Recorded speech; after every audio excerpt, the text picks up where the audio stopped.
Thank you for sending in so many interesting and important questions about the Corona Pass on fundamental rights. I'll try to answer as many of them as possible in this short video, and I will do so by explaining how legal scholarship deals with issues on fundamental rights. It's important to understand that fundamental rights are expressive of ethical values, such as autonomy, dignity, and pluralism. And reasonable people can think differently about their meaning and importance. And it's equally important that fundamental rights can conflict.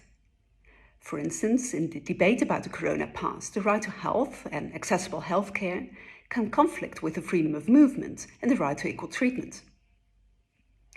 There are no easy ways to then decide which of these rights should prevail, because all fundamental rights are important. So that is why legal scholars use different methods to balance fundamental rights.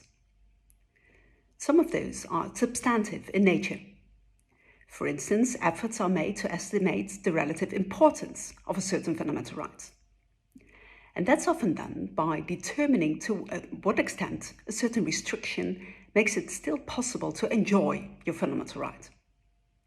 For instance, the Corona Pass may certainly limit your autonomy and your freedom of movement.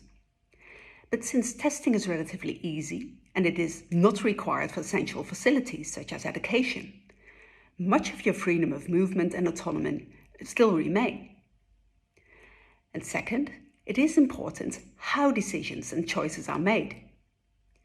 In a constitutional system governed by the rule of law, choices between conflicting rights and values are normally made as part of a democratic process, so by your representatives in Parliament, who can also check on the government. They can debate if they think that any other aims than protection of public health, such as the desire for you to undergo a vaccination, are behind the measure. And if so, they can block or change the measure. And to a certain degree, that is also what we have seen happen in Parliament last week. That is why it is so important that there is a real debate in Parliament about an intrusive measure such as the Corona Pass. And also that such a measure is laid down in solid legislation with a clearly temporary nature. If such guarantees for sound decision-making in hard cases are made, and one set of fundamental rights is allowed to prevail over another without being clearly disproportionate or unfair, legal scholars as well as judges will normally accept the measure to be legal, even if you would disagree with the choices made for reasons of your own.